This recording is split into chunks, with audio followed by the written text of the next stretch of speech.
어, 저는 어려서부터 얼굴도 못 봤지만 큰큰아버지라고 부릅니다. 제 큰아버지라고 해서 우리 어렸을 때부터 지금까지 호칭이 큰큰아버지인데, 큰큰아버지는 어떤 분이었어라고 제가 물어봤을 거잖아요. 할머니한테도 아버지한테도. 제 아버지가 1939년생입니다. 큰아버지는 1924년생이에요. 15살 차이 나죠. 상당히 큰 차이입니다. 근데 큰아버지는 대구 사범을 가셨어요. 박정희 나온. 그때는 뭐 이상한 이야기지만 수재들만 간다고, 이제 가난한 집의 수재들이 사범학교를 갔고요. 그래서 대구 사범을 가셨는데 경찰로 특치가 됐는가 봐요. 해방되면서. 예. 이제 큰형이 그래서 그런지 우리 아버지는 순천 사범 가셔서 평생 교직에 계셨죠. 경찰로 특채돼 가지고 불과 얼마 안 돼서 고흥경찰서 주임으로 있다가 여순 사건 발발하고 투입이 된 거죠. 근데 와서 고흥에서 순천 와서 보니까 누구였어요? 전부 이 11.19 여순 11.19의 핵심이 4.3을 진압하는 걸 거부한 거잖아요. 똑같은 모양새입니다. 본의 아니게 경찰이 되어 있는데 이제는 동족도 아니고 같은 이웃 동네 사람들을 죽여야 되는 상황이 발생한 거죠. 죽이기까지는 아니면 진압을 해야 되는. 그러니 저희 큰아버지는 대부분의 그 당시 경찰들이 그랬겠지만 군인하고는 다릅니다. 경찰들은 이게 어떻게 해볼 수가 없잖아요. 그래서 살짝 빼줬는가 봐요. 네. 뭐 이렇게 보면 다 한 달에 건너뛰면 다 지금도 그러는데 그때 숫자도 얼마 안 될 때 그랬는데 아주 위태위태한 상황이죠. 사실은 여차하면 목숨을 잃을 만한 이런 상태죠. 그런데 그때 이제 돌아가신 거죠. 돌아가신 이유가 아무튼 막 우스스하다가 그 당시 우리 할머니 표현은 반란군이죠. 뭐 반대해서 나온 분들이니까. 그래서 거기 붙잡힌 거죠. 근데 그 중에 한 분이 이 사람은 사실은 사실 도와준 분이다라고 하고 있는데, 대대적인 또 이제 진압군이 이제, 그때는 뭐 토벌군이라고 했던, 아무튼 진압군이 왔는데, 그러니까 이제 도망을 가야 될 상황이죠. 그러면서 그 와중에 휩쓸려서 전체를, 뭐 즉결 처분하고 갔는가 봐요. 이제 그건 목격자들의, 증언의 편린들을 우리 할머니가 쉽게 하면 이렇게 짜집기 해서 연결이 된 겁니다. 왜냐하면은 그 전에 유품을 남기고 갔는가 봐요. 시계하고 뭐 이런 것들을 갈막골이라고 제가 어렸을 때 살았던 저전동 일대 동네인데 거기에 있는 지인에게 맡겨놓고 한 거죠. 내가 주민들을 도와주다가도 죽을 수 있고 또 안 도와주고 진압하다가도 그 당시 표현으로 반란군에게 뭐 총 맞아 죽을 수 있는 것이고, 어쨌든 좌든 우든 뭐든 떠나서 죽음의 현장으로 가는 거죠. 그렇죠. 그러니까 혹여 내가 문제가 생기거든, 내가 해룡면 풍덕마을 출신 아무개인데 뭐 이미 지인이니까 알고 있겠지만 이것을 우리 가족에게 알려달라라고 했는가 봐요. 그 뒤에 이제 우리 할머니뿐만 아니라 모든 그 사람들이 다 전부 가족들이 안 당한 사람이 누가 있겠습니까? 피해를 안 당한 사람이 없어요. 그래서 서로 자기 가족들의 시신이라도 찾으려고 막 어떻게 경찰서 일대부터 해가지고 온 천지를 다닐 때 당연히 우리 할머니도 그러셨겠죠. 그러다가 그 지인과 연결이 되고 큰아버지의 유품을 받아든 것입니다. 근데 어려서 기억은 안 나지만 그런 말을 저한테 할 때 얼마나 눈물을 직접 보지는 못했어요. 왜냐하면 이미 저한테 제가 63년생이니까 정확한 기억은 안 나지만 이게 800에 하고 이야기해 줄 정도면은 그래도 좀 어렸을 거 아닙니까? 컸을 때는 뭐 그러니까 그러면은 초등학교 어린 나이라고 그런다고 70년대면은 22여 년이 훨씬 흘렀죠. 이미 눈물은 어찌 보면 말라버린 상태일 테고. 그래서 저한테 말씀하실 때 저는 덤덤하게 말씀하신 것 같아요. 기억이. 그런데 이제 여기서 이제 하나 문제가 뭐냐면은 지금도 진상이 제대로 규명이 안 되고 있고 그러는데 저희 큰큰아버지는 경찰이었잖아요. 그런데 이분법적인 사고에 빠진 사람들은 일반 시민과 군경은 분리하는 경향이 있어요. 네. 그런데 저는 그러지 않다고 봅니다. 이걸 다시 쪼개면 군도 사산 진압을 반대하는 그야말로 그때 반란군이죠. 그러니까 그 통일과 정의를 앞세우는 군이 있었고 그야말로 또 이 사람들 다시 또 진압한 군이 있으니까 군인도 두 부류죠. 좌우로 나눌 수 있는 것이고 경도 마찬가지. 저는 경찰의 대부분은 군인 편이 아니었을 거라고 생각을 합니다. 왜냐하면 대부분 지역 출신이잖아요. 어떻게 자기 이웃에게 총뿌리를 겨눌 수 있겠습니까? 그렇죠. 그런다고 노골적으로 가세할 수도 없죠.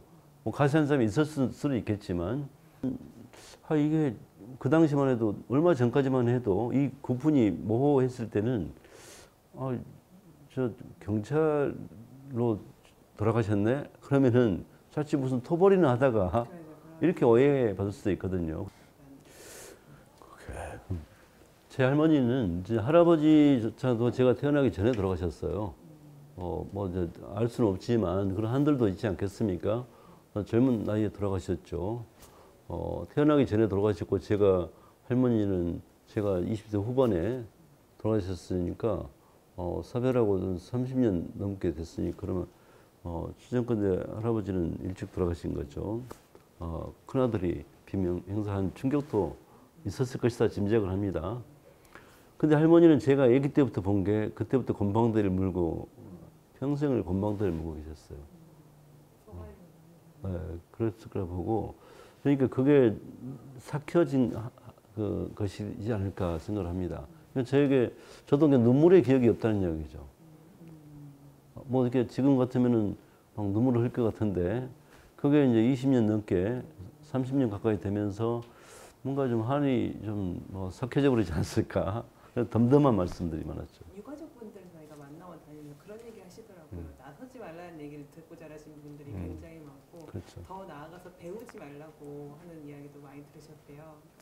배우지 말라는 이야기는 이제 그건 교사분들이 많이 처형을 당하시고 그 이야기도 저 듣긴 했는데 나서지 말라는 게 이제 핵심인 것 같고요. 배우지 말라는 표현은 약간 이제 왜곡된 표현입니다. 그러니까 아는 체 하지 말라는 겁니다. 배웠더라도 어떤 부모가 자식에게 배우지 말라 하겠습니까? 아는 체를 하지 말라는 거죠. 그건 나서지 말라는 거 비슷한 겁니다. 그래서 그만큼 그 해방 전후 사회에서 특히 여순 사건을 둘러싸고는 좌든 우든 지식인들은 거의 괴멸적 타격을 받은 거죠.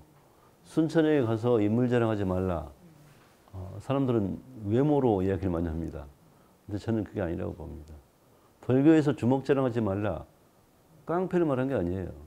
벌교는 이런 구한말부터 일제강점기를 거치고 해방 전후사를 거쳐서 의로운 주목들이 많았습니다.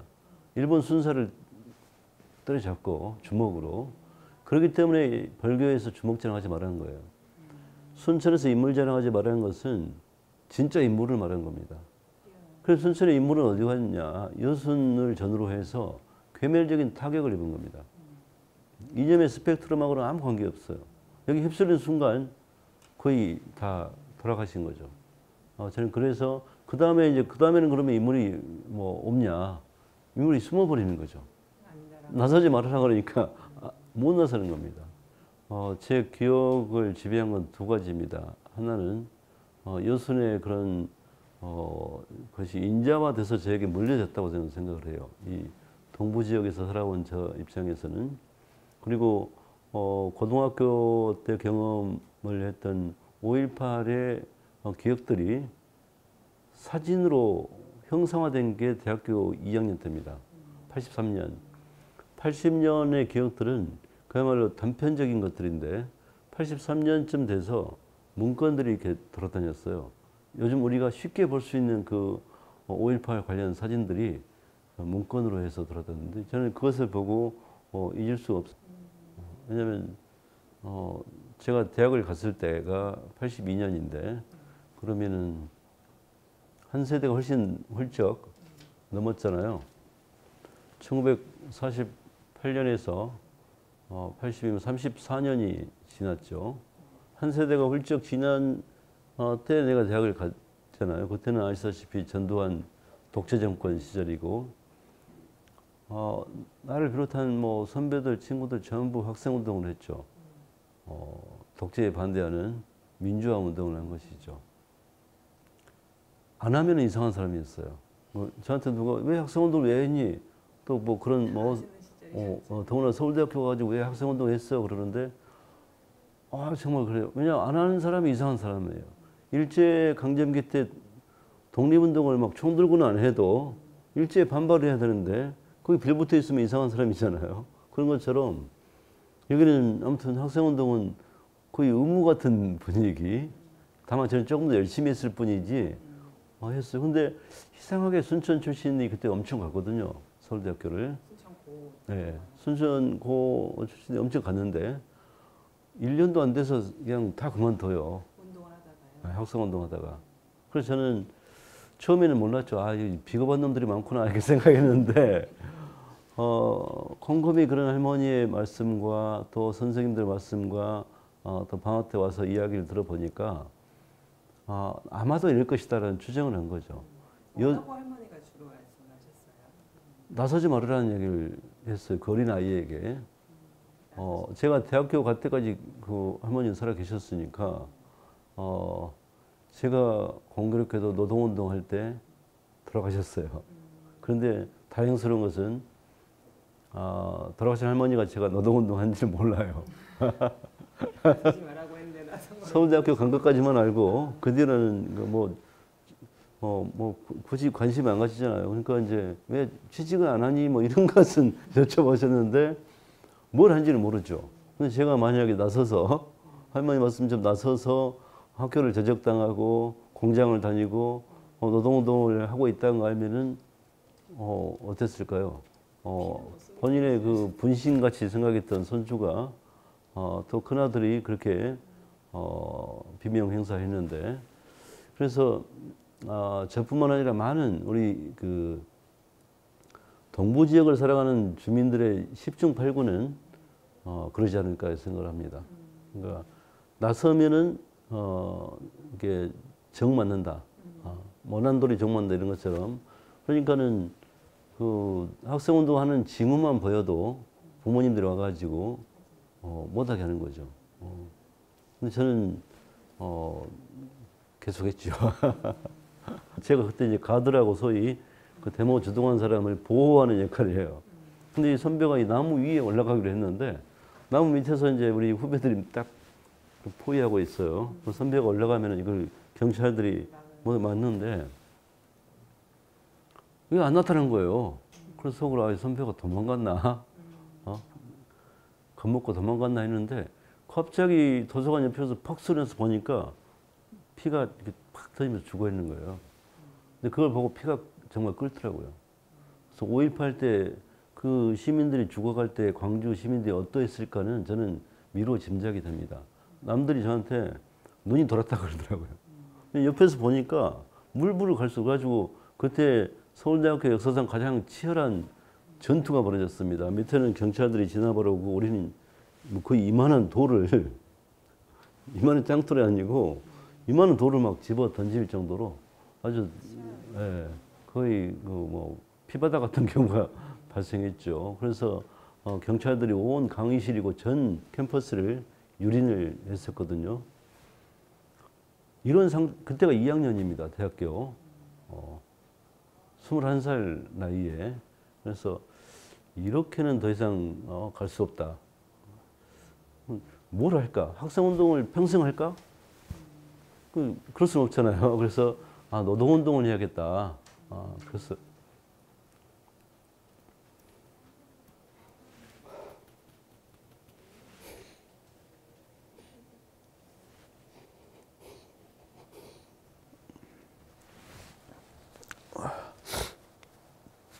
난 딱 한 명의 시신을 봤는데 지금도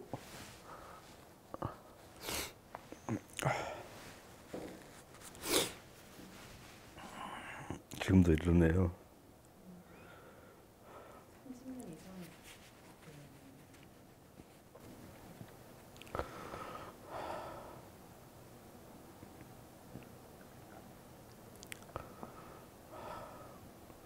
그러면은 아들이 선배가 죽어갈 때 그런데 아들이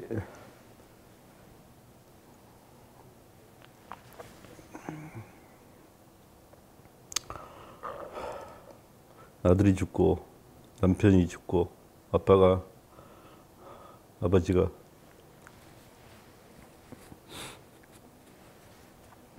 돌아가셨을 때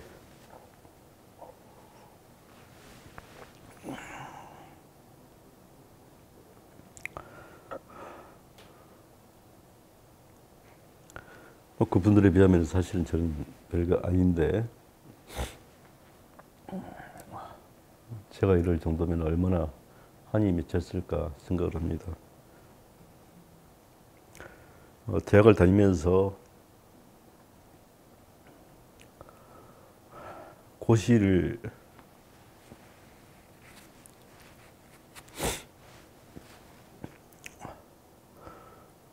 보는 것은 거의 친일파 그런 느낌이었습니다.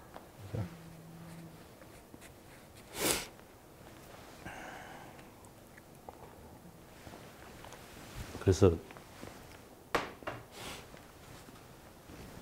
대학을 그만두고 인천에 가서 공장 생활을 한 거죠.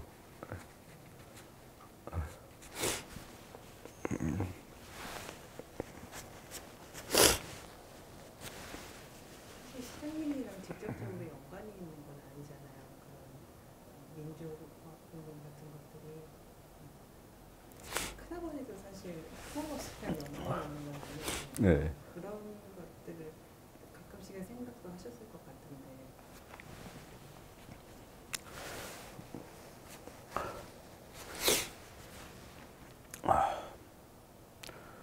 제가 기억할 수 없는 많은 친구들, 선배들, 이웃들의 다시 그 이웃들, 가족들이 여순에 관련된 분들이 많이 있었습니다. 5.18도 마찬가지죠. 당장 제 가족은 연루가 안 되었지만 바로 옆집에 있는 형이 광주에서 대학생이었어요.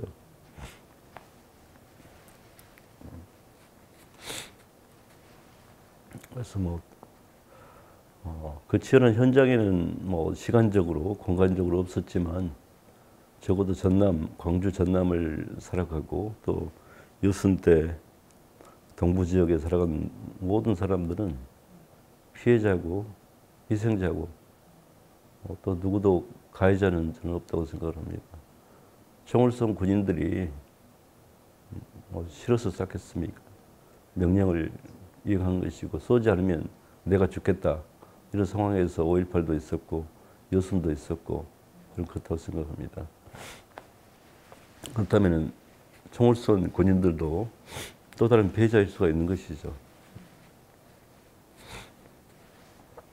제가 좋아하는 노래 마지막 구절이 아까 사실은 생각났을 때 울컥했는데요. 살아있는 게 죄인 같아 어렵다는 구절이 있거든요. 그래서 그런 것 같아요. 제가 경험했던 황정아 열사는 참 안타깝게 그 젊은 나이에 공권력 때문에 도서관에서 떨어져서 죽었지만 그걸 지켜본 제가 더 고통스럽지 않습니까?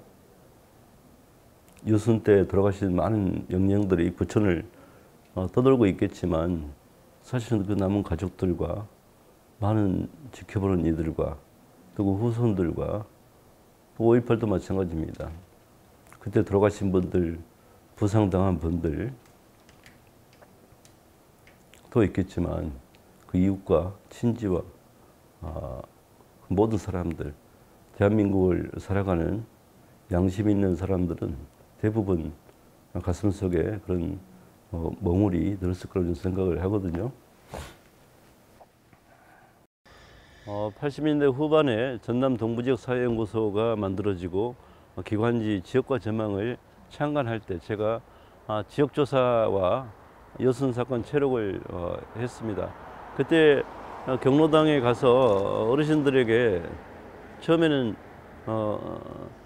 할아버지 여순에 대해서 이야기 좀 해주세요. 아무도 말 안 했습니다. 그래서 막걸리를 사들고 가가지고 일제강점기 때부터 살짝 이제 유도를 하죠.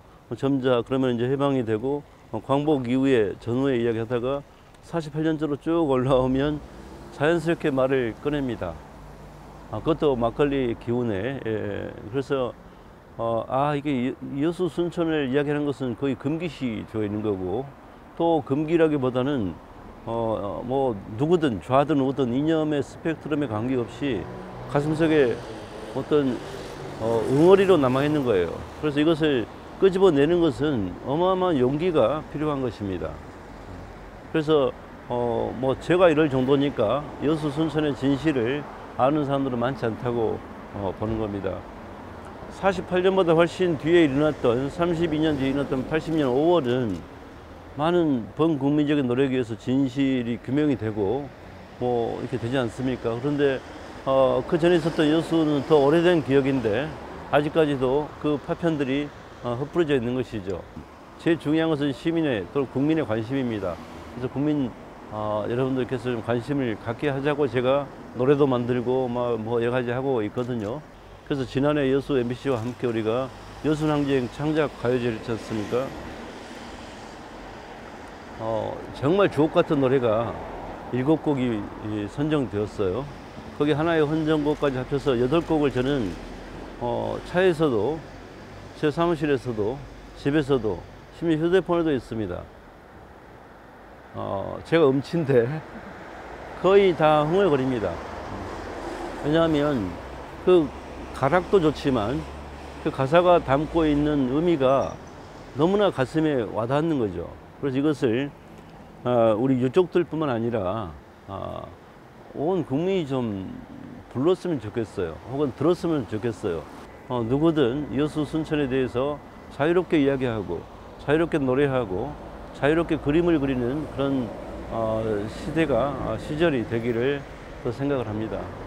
제주 4.3 항쟁은 1948년 8월 15일 남한만의 50 단독 선거를 통해서 8월 15일 날 정부 수립이 됐지 않습니까? 남한만의 단독 정부 수립을 반대하는 거죠. 여수 4.3 항쟁은 그래서 통일운동입니다. 분단을 반대하는 것이죠. 그런데 이 4.3을 진압하기 위해서 군대를 보내려고 하니까 반발하는 게 여순의 출발이죠. 출발은 반발이지만 그 이후에는 사실은 민중운동이 된 것입니다. 4.3과 11구는 쌍생아인데 4.3은 진즉 특별법이 만들어지고 진실규명이 되고 배보상까지 이제 조금씩 나아가려고 하고 있잖아요. 그래서 우리 여순 11구는 지금 특별법이 제정되어도 이미 4.3보다 훨씬 늦은 것이죠. 이미 48년에 죽음을 당한 분들을 좀 생각이 있으신 분들을 뭐 15살만 잡아도 30년 생이지 않습니까? 그러면은 벌써 90이 다 된 거고요. 그때 유복자로 태어났다 해도 벌써 72세가 넘는 것이죠. 그러면 그때 뭐 30대 중견이었다, 40대였다, 그러면 이미 돌아가셔버린 거죠. 유족들도 알지 못하고 또 쉬쉬하고.